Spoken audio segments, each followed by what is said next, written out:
kemarin kita lihat dalam beberapa hari yang lalu ada beberapa ulama ya mungkin lewat lembaganya mengatakan bahwa masjid harus steril gitu. Iya.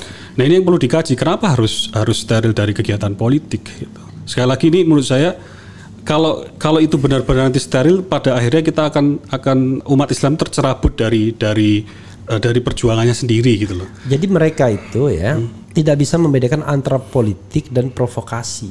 Ya. Harusnya kalau dia bilang steril dari provokasi, ya itu oke. Tapi kalau steril dari politik kan politik itu kan mestinya kan alat untuk mencapai kebaikan. Ya. Jadi tugas kita mungkin juga bersama partai-partai politik mendefinisikan ulang tentang politik praktis di Indonesia. Karena saya sampai 2021 masih sebagai dosen. Iya. Melihat politik praktis itu memang sesuatu yang munafik ya, transaksional ya. Iya. Tidak konstruktif ya. Karena tontonannya debat yang tidak mendidik dan segala macam. Memang saya antipati waktu itu sebagai akademisi. Ini memang harus didefinisikan ulang dan itu bukan pekerjaan 1-2 orang, 1-2 partai. Kita bersama gitu. Ya, termasuk channel ini salah satu. Zaman dulu kan kita mengenal kan politisi-politisi Natsir misalnya ya. Itu kan Hatta. Ya. Orang berpolitik tapi korupsi enggak. Iya. Kan gagasannya itu kan. Iya, jadi kalau ada yang misalnya dari spektrum kiri Sujatmoko misalnya gitu.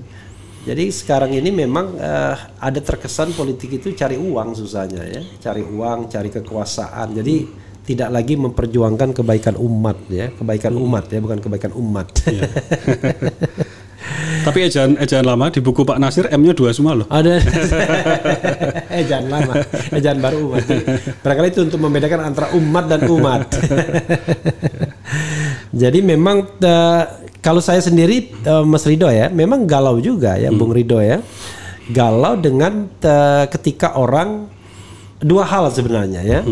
Menghindari agama dalam politik dan menghindari politik itu sendiri sebagai seolah-olah sesuatu yang buruk. Jadi kita tidak bisa berekspresi politik misalnya. Jadi pengamat tidak boleh misalnya katakan kritis yang betul-betul mengkritisi pemerintahan. Jadi kadang-kadang orang nggak bisa bedakan antara netral dan independen misalnya. Jadi kalau begitu caranya, waduh kita akan horizontal vertikalnya kita akan diputus gitu. Fading away. Iya. Ya, jadi harus ada gerakan politik gagasan di masjid, menghindari politik provokasi tadi. Iya. Harus bisa dibedakan. Ya. Jadi kalau misalnya di masjid orang mengajarkan kebencian, mengajarkan hal yang buruk, ya itu nggak boleh. Tapi kalau mengajarkan gagasan-gagasan keislaman yang baik, dan cara jangan dilihat sebagai sesuatu yang paling esensial. Cara kan ada orang yang menyampaikan, hey, kau jangan berdosa, jangan nyolong. Kau jangan nyolong. Kan itu kan soal intonasi. Soal intonasi itu soal yang jangan kita lihat sebagai sesuatu yang esensial jadinya. Itu kan. Kita khawatir kalau nanti Islam itu di masjid kemudian membahas yang jauh dari masalah-masalah kebangsaan, masalah-masalah politik, nanti Islam kehilangan relevansinya gitu. Iya, sebagai rahmatan lil alamin. Itu dia. Jadi kita perlu tanda kutip ini istilahnya pembaruan teologi, bukan pembaruan artinya teologi yang usuluddin dan segala macam fikih itu tidak perlu. Itu perlu teologi politik ya. Tapi perlu memperluas, membumikan nilai-nilai Islam itu loh. Bahwa Islam itu relevan untuk masalah ekonomi, masalah pendidikan, kesehatan. Dalam konteks itu ya, ini kalau kita meminjam istilah Pak Amin Rais itu tauhid sosial. Oke. Jadi tauhid itu ada dimensi akidah. Itu yang pertama, itu kan sumbu kita. La ilaha illallah, kita menyatakan merdeka. Kita tidak takut kepada siapapun selain Allah. Itu kan revolusi ruhaniyah lah.